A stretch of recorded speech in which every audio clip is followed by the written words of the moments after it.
Hello बच्चों, welcome to my YouTube channel Devika studies. तो बच्चों, आज की इस वीडियो में हम आपके लिए मोल अंश या मोल प्रभाज्य के मोस्ट इम्पॉर्टेंट न्यूमेरिकल्स लेकर आए हैं, जो कि अब तक बोर्ड एग्जाम में 2022, 23, 24 और 25 में लगातार पूछे गए हैं। तो बच्चों, अगर आपको मोल अंश या मोल प्रभाज्य के न्यूमेरिकल को सॉल्व करना है तो सबसे पहले आपको इसके सूत्र का पता होना चाहिए।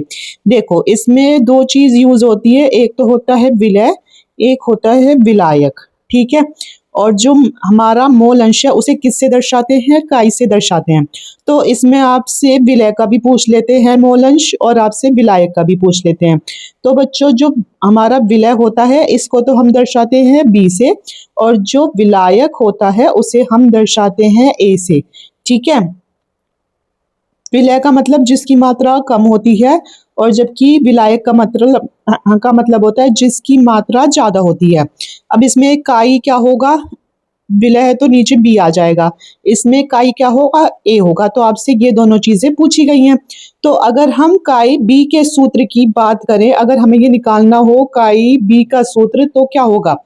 तो ऊपर तो होगा इसके मोलों की संख्या, मतलब कि विलय के मोलों की संख्या, और नीचे भी मोल तो होंगे, पर इन दोनों के मोलों की संख्या का क्या हो जाएगा? जोड़ हो जाएगा। ठीक है।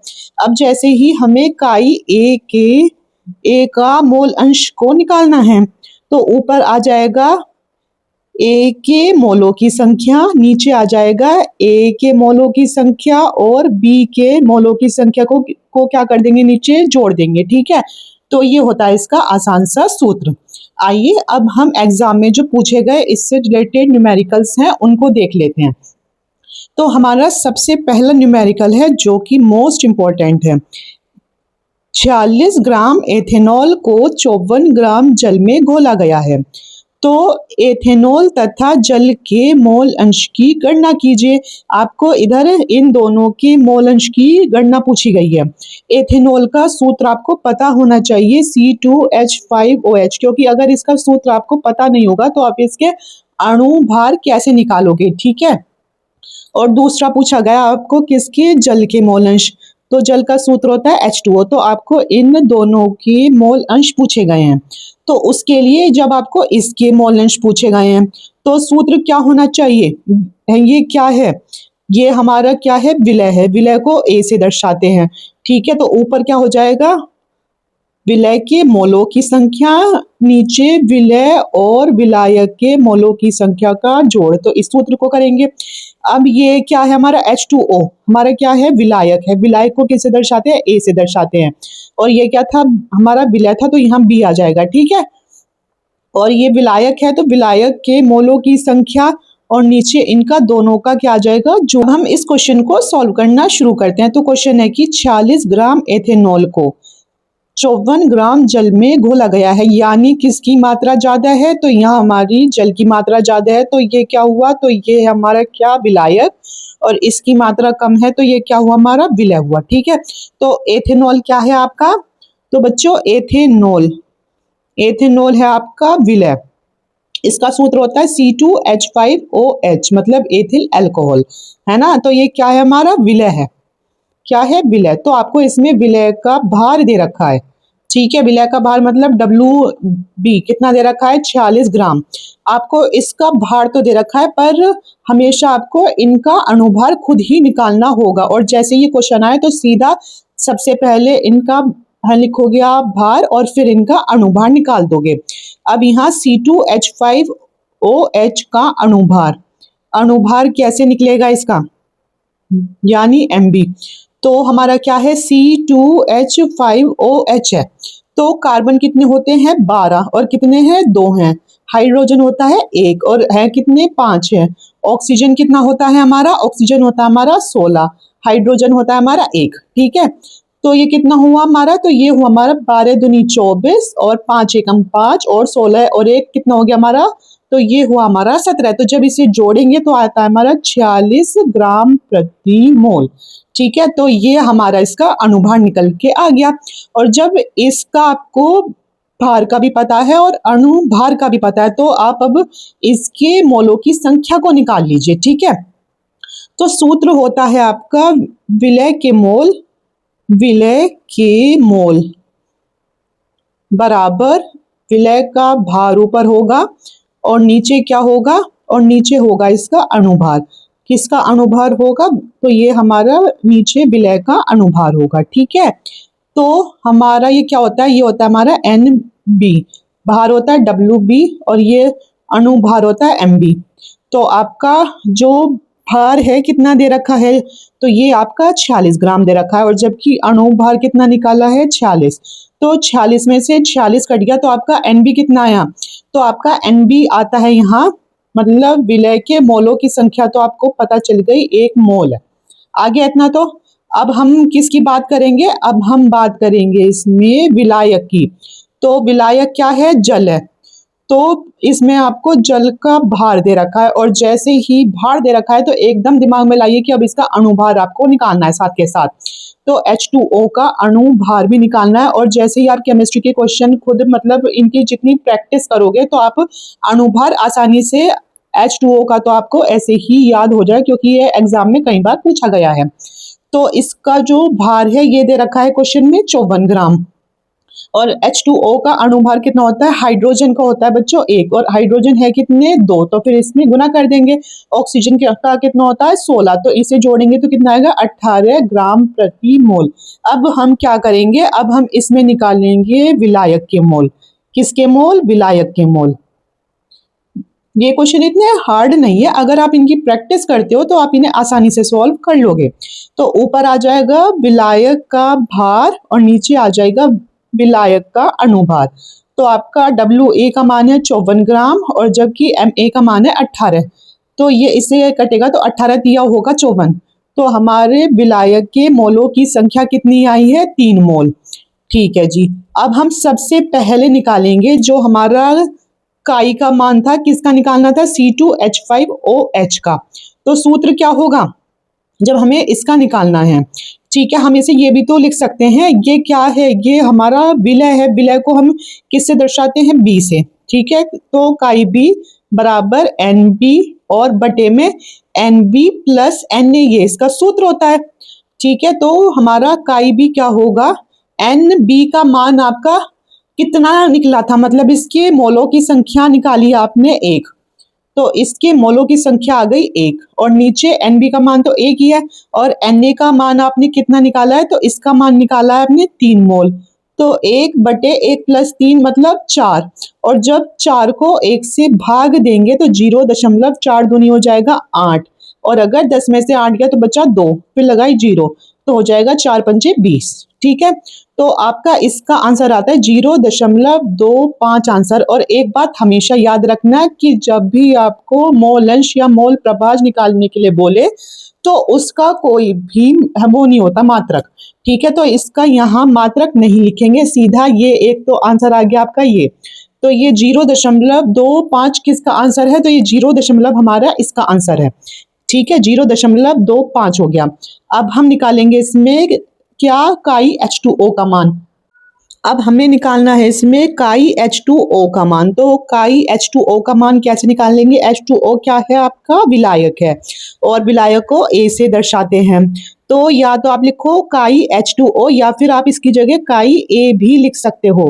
तो ऊपर आएगा इसके मोलों की संख्या और नीचे आएगा इसके मोलों की संख्या, और दूसरा हमारा जो विलय है उसके मोलों की संख्या का जोड़। ठीक है, तो काई A बराबर क्या होगा, Na का मान कितना है आपका, आपने अभी Na का मान निकाला है, तो बच्चों Na का मान है आपका कितना, 11। तो Na का है आपका 3 मोल, Na हो गया 3 मोल, तो नीचे भी आ गया 3 मोल। और NB का मान कितना है आपका, NB का मान अगर देखते हो तो 1 मोल है, तो नीचे आ गया 1 मोल। तो ये हुआ आपका 3 बटे क्या हो गया 4, और जब 4 को 3 से भाग दोगे तो ये आया 0 ठीक है, तो 4 सत्ते कितना हो जाएगा, 28 हो जाएगा। ठीक है, तो ये बचा नीचे 2, फिर हमने 0 लगाई तो ये कितना जाएगा, 4 पंजे 20 जाएगा। तो आपका कितना है, तो आपका काई A का मान या फिर H2O का मान काई कितना आया, 0.7 5 आंसर आया और इसका कोई मात्रक नहीं होता है। ठीक है, मोल अंश हो या मोल प्रभाज हो, इनका कोई भी मात्रक नहीं होता है। या तो आप इसका मान ऐसे भी निकाल सकते थे, या फिर एनसीईआरटी के अनुसार ये लिखा होता है कि अगर इकाई ए और इकाई बी का जोड़ 1 होता है, ठीक है, आपको इसमें बी का मान आपने इसमें निकाल लिया था, पहले आपको निकालना है इसमें इकाई ए का मान। तो आप ऐसा कर सकते थे कि 1 में से इकाई बी को घटा देते। ठीक है, तो हम ऐसे निकाल सकते हैं इकाई ए का मान कि 1 में से इकाई बी को हम घटा देंगे। तो हमारा इकाई बी का मान आप खुद देखो क्या आया है, 0.25। तो 1 में से हम 0.25 को घटा देंगे। ठीक है, तो अगर 10 में से 5 गया तो आया 5, और हमारा फिर 10 में से 9 में से 2 गया तो आया 7। तो कितना आ गया, तो आपका इकाई ए का मान 0.75 आ गया। तो ये इसका आंसर है। या तो आप इसका मान ऐसे ही सूत्र को करके कर सकते हो, मतलब वो जैसे भी आपको आसान लगे, और या आप इसका मान ऐसे भी निकाल सकते हो। आई बात समझ में? तो क्वेश्चन इतने हार्ड नहीं है, आपको सिर्फ इनकी प्रैक्टिस की जरूरत है। अब अगला क्वेश्चन है हमारा, और ये मोस्ट इंपॉर्टेंट क्वेश्चन है क्योंकि ये हर साल किसी ना किसी सेट में दिख ही जाता है। क्या पता ये इस साल आप ही के सेट में हो जाए। तो क्वेश्चन है हमारा, भार अनुसार 25% ग्लिसरॉल, जिसका सूत्र इसमें आपको दे रखा है, C3H8O3 के विलयन में ग्लिसरॉल के मोल अंश की गणना कीजिए। तो अब आपको क्या दे रखा है, यहाँ आपको दे रखा है 25%, और क्या बोल रखा है, भार अनुसार। भार क्या होता है हमारा, वजन, ठीक है, वेट। तो 25%, तो बच्चों जब भी हम प्रतिशत हटाते हैं तो हम नीचे हमेशा क्या लगाते हैं, 100 को लगाते हैं। जब भी हम प्रतिशत को हटाते हैं तो फिर नीचे हम 100 को लगा देते हैं। इसका मतलब 100 क्या है, यहाँ 100 है यहाँ हमारा बिलियन का भार। ठीक है, 100 क्या है आपका यहाँ, तो 100 है आपका यहाँ बिलियन का भार। और ये इसमें बिलियन में क्या डला है, ये 25 ग्लिसरॉल है, मतलब ग्लिसरॉल का मतलब ये क्या हुआ, विलय है। तो कुल मिलाकर ये बात है कि अगर लिखा है आपका एग्जाम में 25%, 30%, कुछ भी लिखा है, तो फिर समझ जाइए कि जब भी प्रतिशत हटाते हैं तो फिर नीचे 100 लग जाता है। इसका मतलब पूरा बिलियन तो है 100, उसमें 25 ग्राम क्या है आपका, उसमें 25 ग्राम आपका ग्लिसरॉल है यानी। ठीक है, तो बस आया समझ में। और एग्जाम में कैसे लिख कर आना है आपको, एग्जाम में आप ऐसे लिख कर आओगे कि भार अनुसार 25% ग्लिसरॉल, भार अनुसार 25% ग्लिसरॉल, इसका सूत्र है C3H8O3। ठीक है, के विलियन में, इसके विलियन में, बिलियन से अभिप्राय क्या है, ये इतनी पूरी लाइन अब वो लिख दी इस तक बिलियन तक, से अभिप्राय है कि 25 ग्राम C3H8O3 कि 25 ग्राम C3H8O3 में 100 ग्राम बिलियन में घुला है ये। ठीक है, मतलब 100 ग्राम बिलियन में इतना क्या घुला है, हमारा ग्लिसरॉल घुला है। बस इसे आप लिख भी सकते हो एग्जाम में, नहीं भी, पर अगर लिख दोगे तो और अच्छा रहेगा। अब इसमें आपको क्या दिया गया है, इसमें आपको बच्चों बिलियन का भार दिया गया है और हमारा इसमें विलय का भार दिया गया, पर इसमें कहीं भी आपका विलायक का जिक्र ही नहीं है।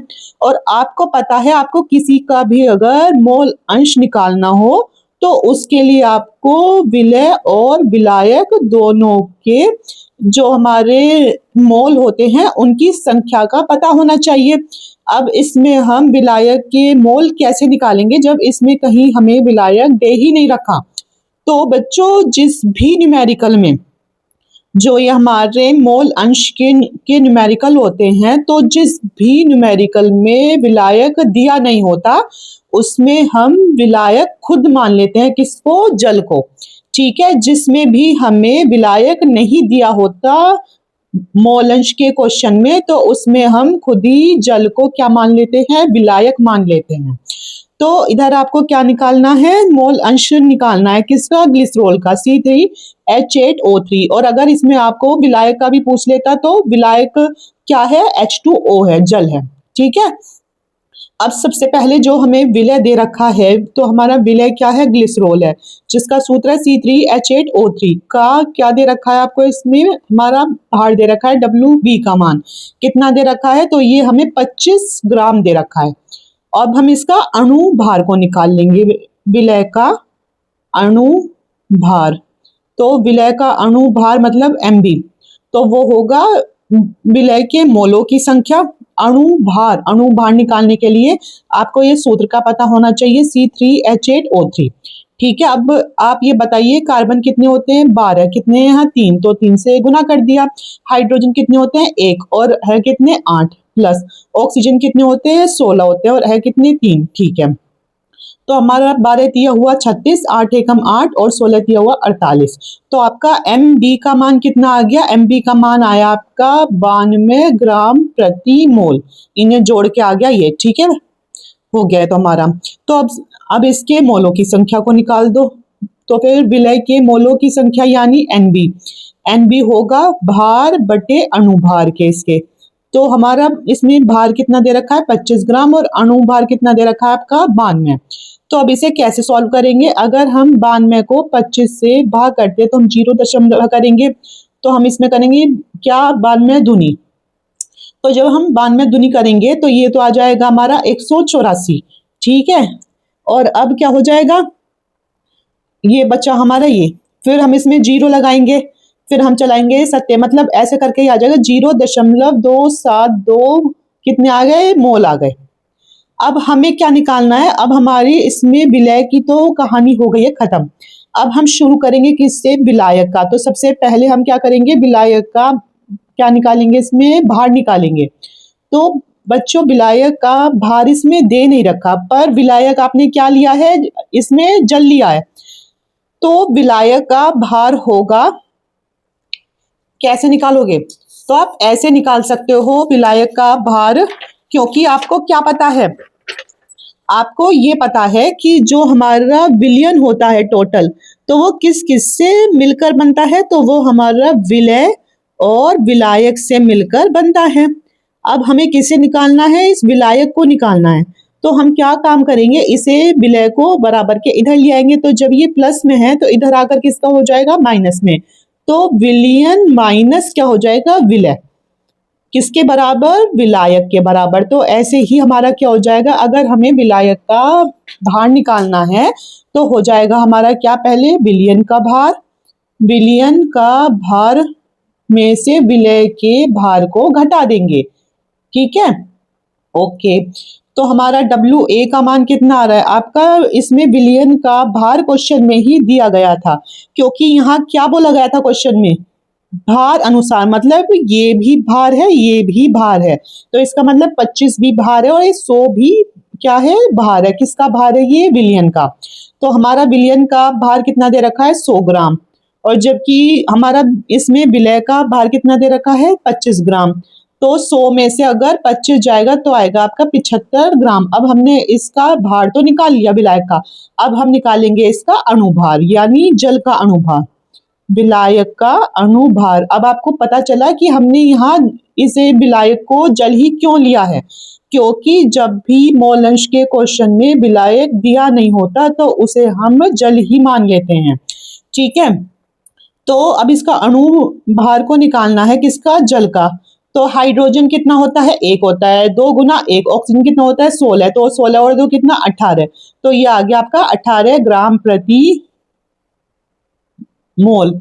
अब क्या होगा, अब हमारा इसका क्या निकाल लेंगे, विलायक का। अब हम इसमें विलायक के मोलों की संख्या निकाल लेंगे यानी Na का मान। तो ये होगा भार और बटे में अणुभार, भार कितना है 75 ग्राम और नीचे कितना आएगा 18। तो 18 को जब 75 से भाग करेंगे तो आएगा 4.7 कितना, मोल। ठीक है, आ गई अब इनके दोनों के मोलों की संख्या। अब आपको क्या पूछा गया है इसमें, ग्लिसरॉल का मोल अंश, और ग्लिसरॉल है क्या, ग्लिसरॉल हमारा क्या, विलय जो होता है B, तो काई B बराबर होगा NB बटे NB प्लस Na। तो NB का मान कितना है आपका बच्चों, NB का मान हमने यहाँ निकाला था 0.272 मोल, 0.272। और नीचे NB का मान है 0.272 और प्लस NA का मान हमने अभी निकाला है 4.17। तो जब हम 0.272 में 4.17 को जोड़ेंगे तो कितना आएगा, 2 और 7 7 14, 2 3 4 और 4। तो हमारा जो काई बी होगा तो ये होगा 0.272 और नीचे क्या हो जाएगा 4 कितना होगा, H2O का मान कितना है आपका 4.17। तो जब हम 0.272 में 4.17 को जोड़ रहे हैं तो ये तो हुआ 2 और ये हुआ 7 7 14, ये हुआ 2 3 4। ठीक है, तो ये हुआ हमारा 4.442। अब इधर भी 3 स्थान से पहले दशमलव है, इधर भी 3 स्थान से पहले दशमलव है, तो फिर ये हट गई। तो जब इससे भाग करेंगे, इससे या तो आप इसे सीधा काट के देख सकते हो, और अगर काटते भी नहीं हो, देखो ये काटते हम कि 2 दूनी 4, 2 दूनी 4, 2 दूनी 4 और 2 एकम 2, और ये हुआ हमारा 2 एकम 2 और 2 तिया 6 और 2 छिका 12 हो गया। तो अब ये कटना थोड़ा मुश्किल सा है, तो इसको इससे अगर भाग देते हो तो आपका आंसर आता है 0.0612 आंसर, और इसका कुछ मात्रक नहीं होता है मोल अंश का, इसीलिए कुछ भी मात्रक इसमें नहीं रखेंगे। और अगर आपसे एग्जाम में क्या पूछ लिया जाए, साथ में आपसे इसमें जो विलायक है इसका भी मोल अंश पूछ लिया जाए, तो सीधा करो, एक में से जो आपका विलय का मोल अंश आया है उसे माइनस कर दो, तो 1 माइनस 0.0612 इसको इससे माइनस करा तो आया 0.9388 आंसर आ जाएगा। ठीक है, तो ये क्वेश्चन हार्ड नहीं है, बस आपको प्रैक्टिस करनी है, और ये एग्जाम में कई बार रिपीट हो चुके हैं क्वेश्चन, सिर्फ इनकी संख्या चेंज करके दे देंगे। अब अगला क्वेश्चन है, स्प्रिट के नमूने में एथेनॉल 90% W/W है, एथेनॉल का मोल प्रभाज क्या होगा। तो आपको इसमें क्या दे रखा है, इसमें दे रखा है 90% W/W, चाहे W/W लिख दे या आपके लिए भार अनुसार भी लिखकर दे सकता है। ठीक है, तो क्या है 90%, अभी आपको ऐसा ही क्वेश्चन कराया है, बस इसमें क्या था, नंबर चेंज था हमारा, संख्या तो 90, और जब भी आप प्रतिशत को हटाते हो तो नीचे क्या लग जाता है, 100 लग जाता है। जब भी प्रतिशत को हटाया जाता है तो नीचे 100 लग जाता है, तो इसका मतलब पूरा विलयन कितना है, 100। पूरा विलयन कितना है बच्चों, 100, और उसमें 90 क्या है, हमारा विलय है। विलय क्या दे रखा है, एथेनॉल, तो उसमें 90 ग्राम एथेनॉल है, किसमें, 100 ग्राम विलयन में। बस इसका मतलब ये है कि 90% W/W का अभिप्राय है, मतलब इससे मतलब है कि 100 ग्राम विलयन में 90 ग्राम एथेनॉल है, बस 90 ग्राम एथेनॉल है। अब इसमें एक चीज का रखिए कि आपको एथेनॉल का सूत्र नहीं दे रखा, तो आप इसका अनुभार कैसे निकालोगे अगर आपको एथेनॉल का सूत्र ही नहीं पता होगा तो। ठीक है, और इसमें इसका मतलब क्या दे रखा है आपको, इसमें आपको विलय भी दे रखा है, इसमें आपको विलयन भी दे रखा है, लेकिन इसमें आपको हमारा विलायक नहीं दे रखा है। ठीक है, विलायक नहीं दे रखा है, तो अगर विलायक को निकालने के लिए मैंने आपको बताया था कि जब भी आप के मोल अंश या मोल प्रभाज के क्वेश्चन हो और उसमें आपको विलायक नहीं दे रखा हो, तो फिर आपको जो विलायक है वो क्या मानना पड़ता है, क्या है, जल है। तो इसमें आपसे क्या पूछा गया है, एक तो पूछा गया है एथेनॉल का मोल प्रभाज। एथेनॉल का अभी पढ़ा था C2H5OH, इसे एथिल अल्कोहल भी कहते हैं। ठीक है, तो इसमें विलायक क्या मान लो, तो हम विलायक मान रहे हैं H2O। आप इसका निकाल भी सकते हो, नहीं भी निकाल सकते, क्योंकि आपसे सिर्फ एथेनॉल का पूछा है। पर ये तो अगर आपका इसका आया तो एक में से इसको अगर घटा दोगे तो ये आपका खुद ब खुद आ जाएगा, क्वेश्चन में ये भी पूछा जा सकता है, इसीलिए आप इस चीज के लिए भी तैयार रहिए। तो सबसे पहले हम बात करेंगे किसकी, विलय की।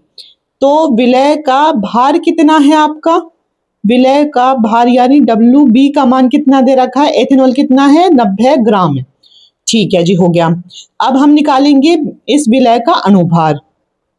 विलय का अनुभार, आपको एथेनॉल का सूत्र जरूर ही याद होना चाहिए, क्योंकि एग्जाम में देखो इसमें नहीं दे रखा क्वेश्चन में, तो क्या पता आपके सेट में भी ना दे। तो C2H5OH कार्बन का कितना होता है बच्चों 12, कार्बन कितने हैं 2, हाइड्रोजन का होता है 1 और हाइड्रोजन कितने हैं 5, ऑक्सीजन का कितना होता है 16 और हाइड्रोजन का होता है 1। तो हमारा वो 12 दूनी 24 और 5 एकम 5 और 16 एक 17, तो कुल मिलाकर कितना हुआ 46 ग्राम प्रति मोल। ठीक है, आ गया इतना। अब सीधा इसके हम क्या निकालेंगे मोलों की संख्या। तो विलय के मोलों की संख्या C2H5OH मतलब विलय के मोल NB, तो इसका होगा विलय के मोलों की संख्या होगा विलय के भार बटे विलय का अणुभार। तो इसका भार दे रखा है 90 ग्राम, अणुभार दे रखा है 46। ठीक है, जब इसे इससे भाग करेंगे तो क्या आ जाएगा, जब हम 46 को 90 से भाग, पहले तो आप इसे काट के देख सकते हो कि ये हो जाएगा 2 दूनी 4 और 2 दिया 6, और इसे काटेंगे तो ये 2 चौके 8 और 2 2 चौके 8 हुआ और 2 पंजे 10। ठीक है, तो अब आपको 23 को 45 से करना है भाग, तो आप इसको देख लेना कि 1.956 मोल आ जाएगा। ठीक है, एक तो आ गया ये। अब हम क्या लेंगे, अब हमें निकालना होगा विलायक के मोलों की संख्या यानी Na का मान, जब भी हम इसके मोलंश को निकाल पाएंगे। तो आपको पता है, आपको अभी समझाया है कि अगर जैसे क्या हो, हमारा पूरा क्या होता है विलयन होता है, जैसे ये हमारा पूरा क्या है विलयन है, तो ये किससे मिलकर बनता है, तो विलयन हमारा विलय और विलायक से मिलकर बनता है। और अगर हमें विलायक का मान निकालना है तो इस विलय को इधर ले जाएंगे, इधर बराबर के यहाँ के, ये कैसे हो जाएगा माइनस में। तो इसका मतलब अगर आपको इसमें विलायक का भार निकालना है तो आपको विलयन के भार में से विलय के भार को माइनस करना पड़ेगा। तो आप यहाँ लिखोगे कि अगर आपको विलायक का भार निकालना है तो विलायक का भार क्या होगा WA, तो विलयन के भार में से विलयन का भार माइनस विलय का भार। ठीक है, तो ये हो गया। तो हमारा WA का मान कितना है, इसमें विलयन कितना है आपका, पूरा कितना विलयन था, इधर दे रखा ना 100 ग्राम विलयन है, 100 ग्राम विलयन में से विलय का भार कितना है आपका, विलय का भार इधर दे रखा है 90 ग्राम, 100 में से 90 गया तो कितना बचा आपका 10 ग्राम। ठीक है, अब हम निकालेंगे इसके अणुभार, विलायक का अणुभार निकालेंगे। और विलायक आपने क्या माना है, विलायक आपने H2O माना है। क्यों माना है H2O, क्योंकि इसमें आपको जो विलायक है वो दे नहीं रखा, और जो भी मोलंश के क्वेश्चन होते हैं उसमें अगर हमें विलायक नहीं दिया होता तो उसमें हमें उसे जल को मानना पड़ता है। H2O का हमने पिछली वीडियो में भी कराया, फिर भी करा देते हैं कि 2 गुना 1 और ऑक्सीजन का होता है 16, तो इसका होता है 18 ग्राम। अब आप देखो इन 3 ही क्वेश्चन में H2O का अणुभार जरूर आया है, तो ये तो आपको ऐसे भी याद हो ही जाएगा। ठीक है, तो ये हो जाएगा ग्राम प्रति क्या मोल हो जाता है, हो गया। अब हम निकालेंगे जो जल के मोलों की संख्या मतलब Na, तो होगा हमारा विलायक का भार बटे विलायक का अणुभार। इसका भार कितना है 10 ग्राम, इसका है 18, तो ये होगा 2 पंजे 10 और 2 निम्मा 18। और जब हम 9 को 5 से भाग करेंगे तो आप बताओ कितना आएगा, कितने में कट सकता है, 9 पंजे 45, फिर आ गया 5, फिर 5 करा, तो मतलब ऐसे करके 0.556 मोल आ जाएगा। यहाँ 6 नहीं आएगा, मतलब ये 5 5 5 आता ही रहेगा, पर 6 इसलिए कर दिया कि हाँ बस 3 तक संख्या ले ली कि फिर एक इसमें जुड़ जाता है। आ गया इतना।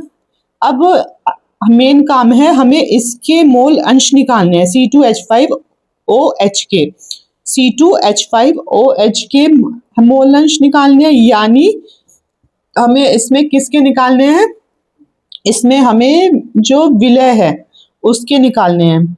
तो ये होगा क्या, विलय के मोलों की संख्या बटे विलय के मोलों की संख्या और प्लस विलायक के मोलों की संख्या। तो NB का मान कितना आया है, NB का मान आया है ये वाला 1.956, तो NB कितना है 1.956, उसमें किसे जोड़ना है Na के, तो ये हमारा 0.556। अब 1.956 में 0.556 को जोड़ेंगे तो ये आया हमारा कितना 6 6 12, 5 दूनी 10 और 11 और ये हुआ 15, एक कैरी, तो ये आ गया 12।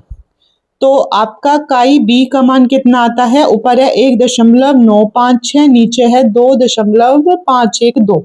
अब यहाँ भी 3 स्थान पहले हो गया दशमलव, यहाँ भी 3 स्थान पहले, तो ये आपस में कट गए।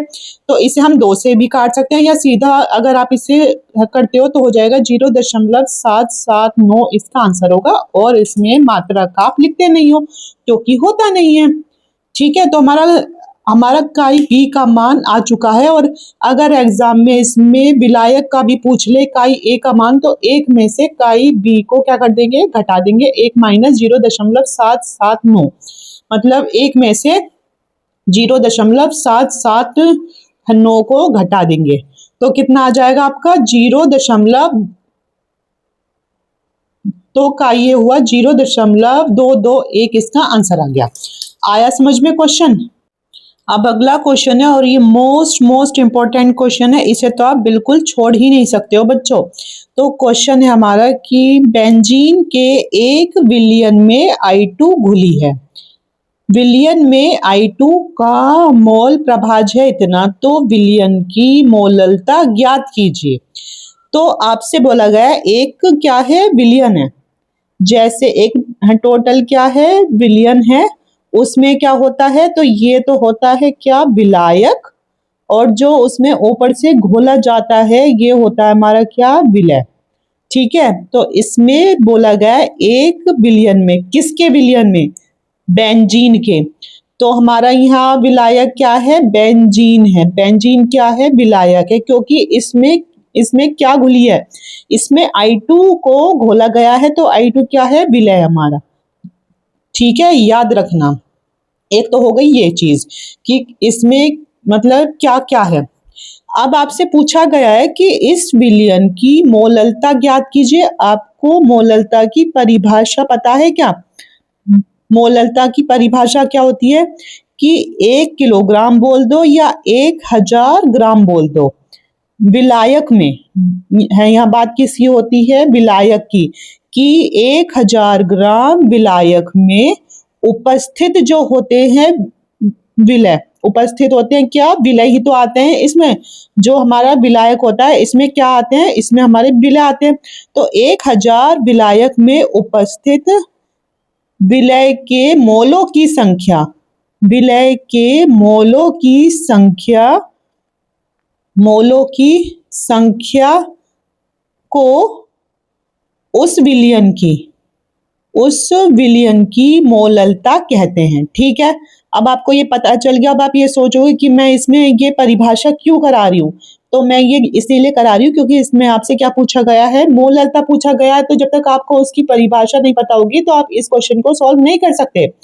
तो मोललता है कि इसमें 1 किलोग्राम क्या होता है? विलायक होता है, या 1000 ग्राम क्या है? विलायक है।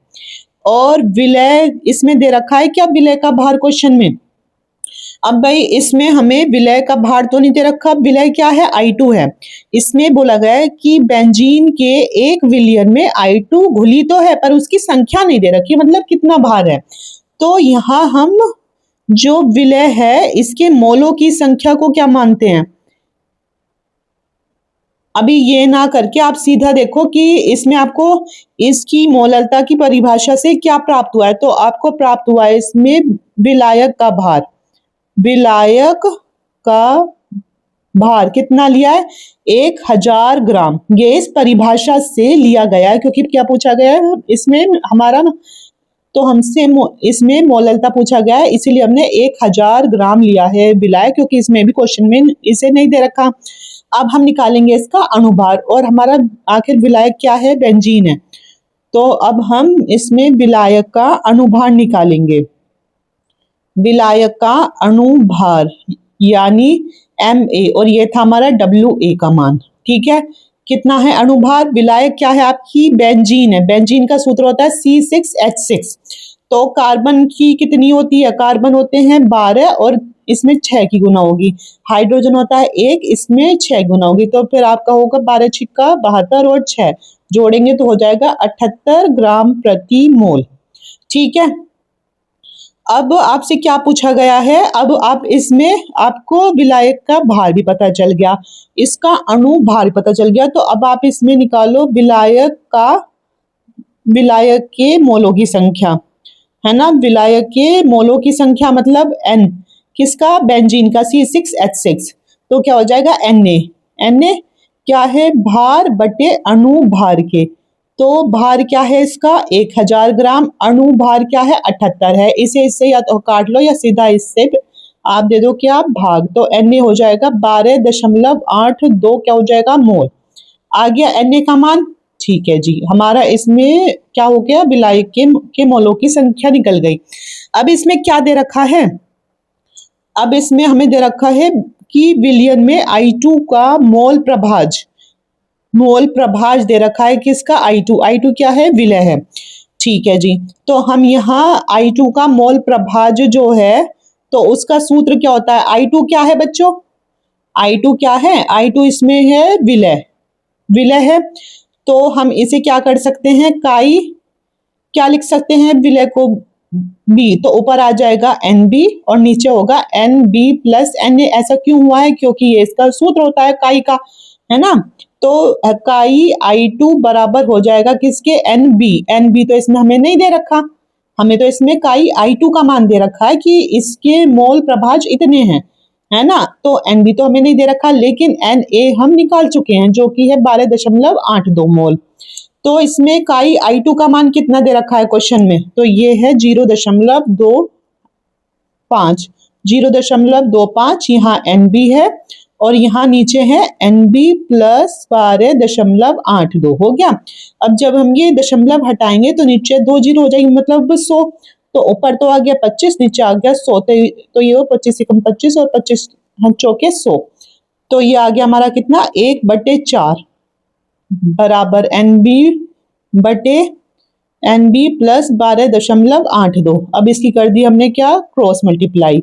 तो हाँ, 4 की NB से करी तो 4 NB आया और बराबर, अब इसकी किससे होगी, 1 से, तो NB प्लस 12.82।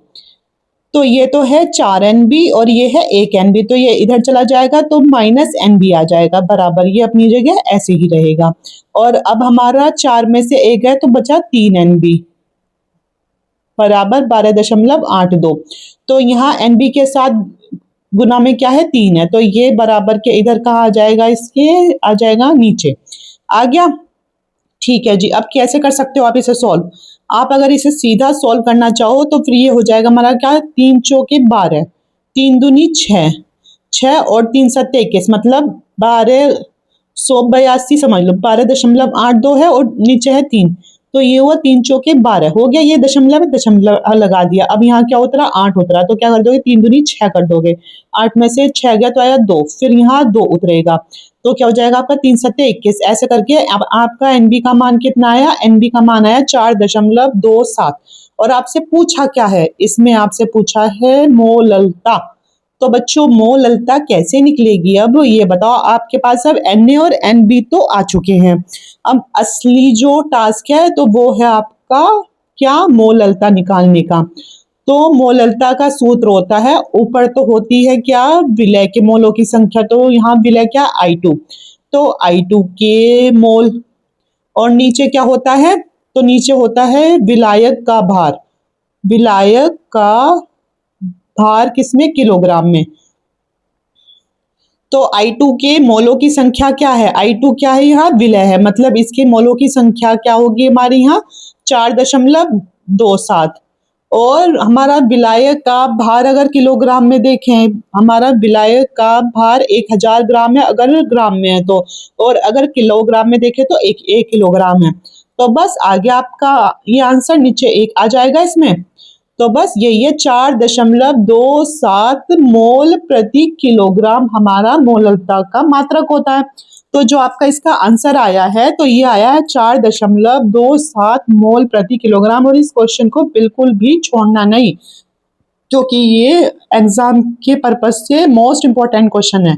और जितने भी क्वेश्चन कराए हैं सभी क्वेश्चन आपको किसी ना किसी सेट में जरूर दिख ही जाएंगे। तो आज की वीडियो में इतना ही। जिसको वीडियो पसंद आई हो तो अपने दोस्तों के साथ ज़्यादा से ज़्यादा शेयर कीजिए और हमारे चैनल को सब्सक्राइब कीजिए।